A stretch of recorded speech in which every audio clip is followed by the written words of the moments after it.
Por exemplo, no MCHI Y11, que é o high yield da casa, tem umas operações lá pagando IPCA mais 7, que eu também encontro no MCCI 11, que não é um fundo high yield. Então, o que caracteriza um CRI high yield para o investidor que está chegando agora, está se deparando com essas terminologias, porque ele sabe se é high yield, se não é high yield? Tipicamente, Arthur, a gente caracteriza o high yield e high grade olhando só por uma taxa, pelo aspecto que esse mercado de fundos imobiliários, ele tem, o mercado de CRIs, ele tem algumas ancoragens. Existe uma ancoragem muito grande ali na casa de inflação mais 12, e existe uma ancoragem muito grande no que a gente fala de aproximadamente 200 basis points acima da NTNB, que é onde trabalha o mais high grade. Então, você falou de 6 meses tudo muda, 6 anos nada muda. Provavelmente, se você vê daqui a 6 anos, o high yield no Brasil ainda vai ser uma inflação mais 12, e o high grade ainda vai ser alguma coisa, um galpão na Dutra com 50% de alavancagem vai estar saindo ali a 200 basis acima da inflação. Você pega uma época que o Tesouro IPCA estava pagando IPCA mais 4, aí você tem um CRI que paga IPCA mais 7, naquele momento ele é um high yield. Naquele momento ele já está um pouco mais high yield.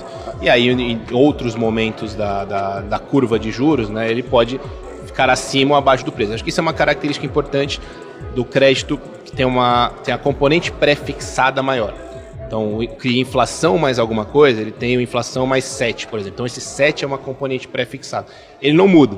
E ele não muda, e obviamente o valor desse 7 ele é relativo a quanto o Tesouro Direto está pagando naquele momento. Se o Tesouro Direto está pagando 3, o 7 ele é um mais high yield. Se o Tesouro Direto está pagando 6, o mesmo 7, ele não é que ele mudou de categoria, mas ele está mal precificado, né? Ele ficou muito próximo da NTNB. Então isso acho que foi um fenômeno que justificou uma boa parte dos questionamentos que se tiveram dentro dos fundos high yield para os fundos high grade. Argumentos que, quando a NTNB subiu, ficou muito próxima às taxas. As taxas de um high grade subiram e as taxas do high yield não saíram do 12, que existe uma ancoragem muito forte aqui no 12. Os fundos high yield, eles são tipicamente mais voltados para outros segmentos, os segmentos mais menos tradicionais, então um loteamento, muitas vezes vai para uma multipropriedade, um segmento hoteleiro, resorts, etc. Ele trabalha mais nesse segmento. E os high grade, eles geralmente estão mais posicionados aqui em alavancagem de ativos geradores de renda, em alavancagem controlada em ativos geradores de renda. Galpões com bons inquilinos, escritórios com bons inquilinos. Você tem alguns riscos no imobiliário, né? Você tem tipicamente o risco de desenvolvimento, depois do desenvolvimento você tem um risco comercial. Então nós estamos falando basicamente de colocar o prédio de pé e depois a gente está falando da parte de locar o prédio. Um high grade, tipicamente você já passou por esses dois riscos. Você não vai encontrar, por exemplo, falando do fundo da casa, você não encontra no MCCI uma obra, um desenvolvimento. Então já passou esse risco. E você também não encontra no MCCI um prédio sem locação. Eu fui lá, alavanquei um prédio que já estava pronto, mas não tinha nenhum inquilino. Então, tipicamente, essas operações mais high grade, elas não dependem deste risco comercial.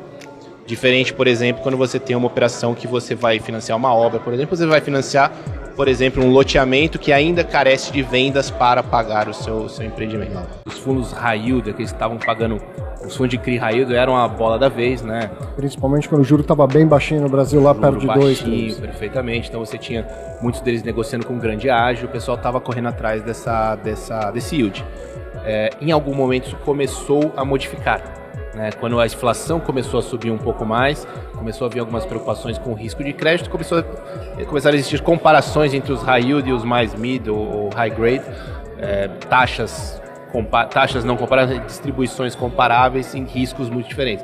Então o pessoal migrou do high yield mais para o high grade, você teve uma queda de preço de cota de alguns fundos para benefício de subida de cotas de outros fundos. Então muita gente que não conseguiu vender na hora certa acabou perdendo nessa queda. Aí depois os fundos de inflação acho que passaram por um momento semelhante, a inflação rompante, os fundos distribuindo muito bem.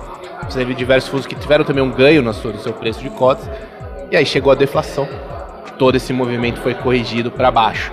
Então o que aconteceu com aquele investidor? Aquele investidor que comprou no pico, ele acabou perdendo também com essa derrubada de cota. Algo semelhante provavelmente vai acontecer com os fundos de CDI. Então, eu acho que é muito importante o investidor ele tomar o cuidado. A gente sempre vai falar sempre do longo prazo, mas é tentador você olhar para o curto prazo. É tentador você migrar de um fundo para outro, sabendo que você vai receber às vezes 1%, 2% a mais no outro fundo. Só que muitas vezes você pode, em troca de você receber 1% a mais, se você não sair na hora certa, você vai perder 4, 5% no preço da cota. Então, ficar pulando de fundo a fundo tende a não ser uma estratégia vencedora. A maioria vai acabar perdendo. Então, acho que o ideal sempre é você pensar em algumas estratégias que você quer estar posicionado, executar a diversificação,